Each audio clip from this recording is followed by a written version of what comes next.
नमस्कार विद्यार्थी मित्रांनो, स्वागत आहे तुमचं चालू घडामोडीवाला या YouTube चॅनल मध्ये. मित्रांनो, पोलीस भरती, सर्व सेवा, एमपीएससी तसेच इतर सर्व स्पर्धा परीक्षांसाठी उपयुक्त असणाऱ्या चालू घडामोडी तुम्हाला मिळणार पीडीएफ स्वरूपात अगदी मोफत आणि क्विज स्वरूपात सुद्धा आपल्या टेलिग्राम चॅनलवर. जर तुम्ही अद्यापपर्यंत आपलं टेलिग्राम चॅनल जॉईन केलं नसेल तर त्याची लिंक डिस्क्रिप्शन मध्ये दिलेली आहे. सोबतच इंस्टाग्राम अकाउंट आणि फेसबुक अकाउंटला फॉलो करून घ्या आणि YouTube चॅनलला जर तुम्ही सबस्क्राईब केलं नसेल सबस्क्राईब करून घ्या आणि बेल आयकॉन नक्की दाबा.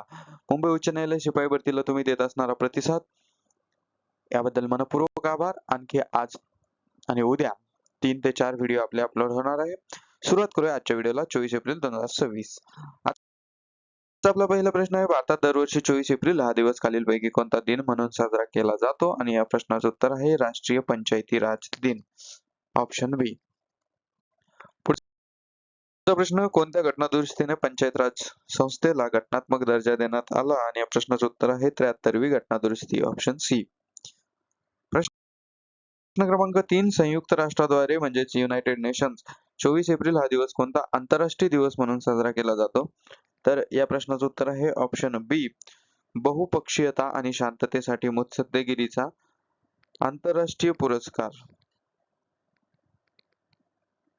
ठीक आहे. पुढचा प्रश्न क्रमांक 4, जागतिक प्रयोगशाळा प्राणी दिन म्हणजेच world day for animals in laboratories कधी साजरा केला जातो? तर हा साजरा केला जातो 24 एप्रिलला, म्हणजे आजच. प्रश्न क्रमांक 5, 22 एप्रिल 2025 रोजी झालेला भीषण दहशतवादी हल्ला जम्मू काश्मीर मधील कोणत्या पर्यटन स्थळी झाला होता? तर हा झाला होता पहलगाम या ठिकाणी. याला 1 वर्ष पूर्ण झाले बाईसरान व्हॅली मध्ये. प्रश्न क्रमांक 6, मे 2025 मध्ये भारताने पाकिस्तान आणि पीओ जम्मू काश्मीर मधील म्हणजे पीओके पाकव्याप्त काश्मीर मधील दहशतवादी तळांवर कोणत्या ऑपरेशन अंतर्गत हवाई हल्ले केले? तर हे होतं ऑपरेशन सिंदूर, ऑप्शन सी.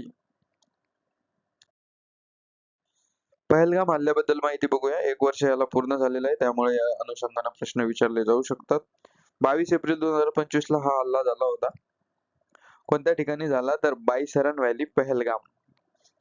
एकूण 26 जणांचा यामध्ये मृत्यू झाला होता. तर यानंतर भारतीय लष्कराने 7 मे 2025 रोजी ऑपरेशन सिंदूर अंतर्गत पाकिस्तान आणि पीओके मध्ये 9 दहशतवादी तळांवर कारवाई केली. त्यानंतर ऑपरेशन महादेव मध्ये जुलै 2025 अंतर्गत हल्ला करणारे तिन्ही हल्लेखोर मारले गेले. पहलगाम बद्दल माहिती बघा. पहलगाम आहे जम्मू काश्मीर केंद्रशासित प्रदेशामध्ये अनंतनाग जिल्हा आहे आणि पहलगाम म्हणजे काश्मीर भाषेत मेंढपाळांचे गाव. तर पहलगाम ठिकाण हे लिटझर नदीच्या काठी आहे. हाही प्रश्न येऊ शकतो. अमरनाथ मंदिराच्या वार्षिक यात्रेचे हे सुरुवातीचे ठिकाण आहे. ठीक आहे. तर ही याबद्दल महत्वाची माहिती आहे. पुढचा प्रश्न क्रमांक 7, लातूर पॅटर्नचे जनक म्हणून ओळखले जाणारे कोणत्या ज्येष्ठ नेत्याचे आणि बालरोग तज्ञाचे एप्रिल 2026 मध्ये निधन झाले?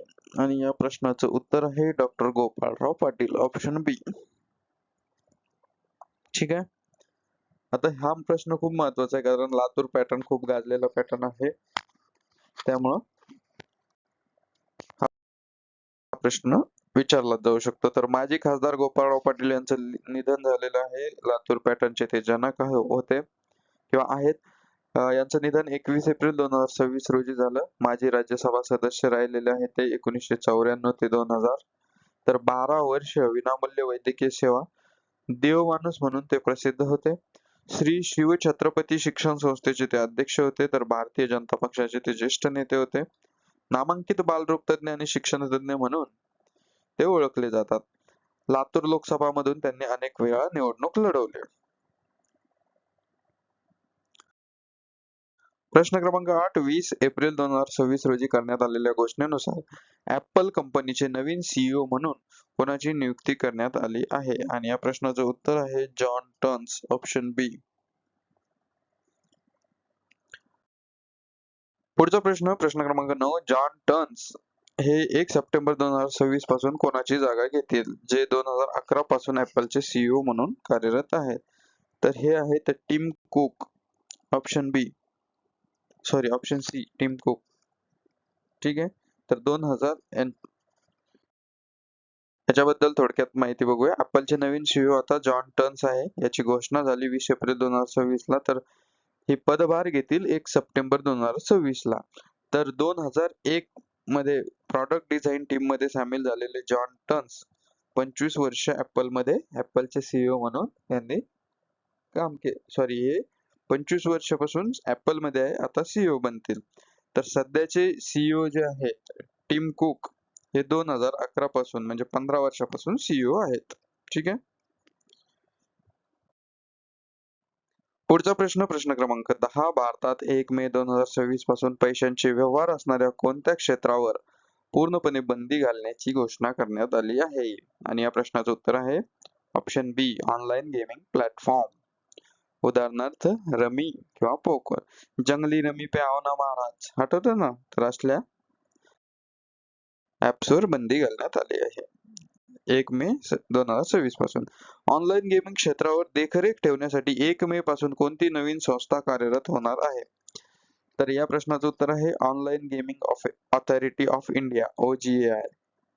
ठीक आहे. तर बघा, 1 मे पासून पैशाचे व्यवहार असणारे सर्व ऑनलाईन गेमिंग प्लॅटफॉर्मवर जसं की रमी, पोकर, फॅन्टसी स्पोर्ट्स यामध्ये या ऍप्सवर पूर्णपणे प्लॅटफॉर्मवर बंदी असेल. तर या क्षेत्रावर देखरेख ठेवण्यासाठी online gaming authority of India स्थापन केली जाणार आहे, जी 1 मे 2026 पासून कार्यरत होईल. आणि हे नियम ऑगस्ट 2025 मध्ये मंजूर झालेल्या ऑनलाईन गेमिंग प्रोत्साहन आणि नियमन कायदा 2025 अंतर्गत तयार केले आहे. त्यामुळे हे खूप महत्वाचं आहे. ओके. नेक्स्ट प्रश्न क्रमांक 12. जागतिक पुस्तक आणि कॉपीराइट दिन 2025 ची अधिकृत थीम खालीलपैकी काय होती? तर 2025 ची थीम होती शाश्वत विकास उद्दिष्टे साध्य करण्यात साहित्याची भूमिका.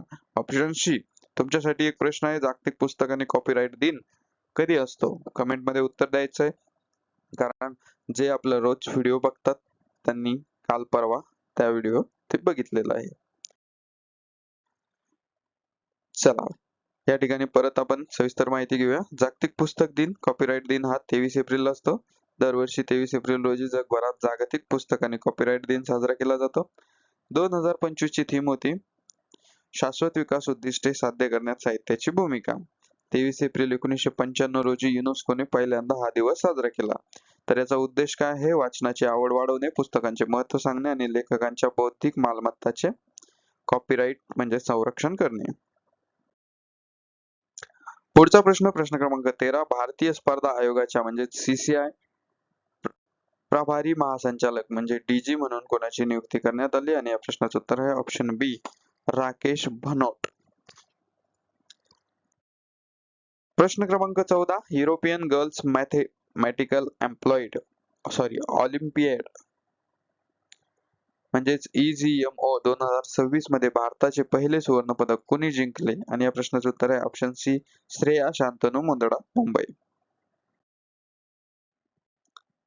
प्रश्न क्रमांक 15. बल्गेरियाची संसदीय निवडणूक कोणी जिंकली असून ते नवे पंतप्रधान होणार आहेत?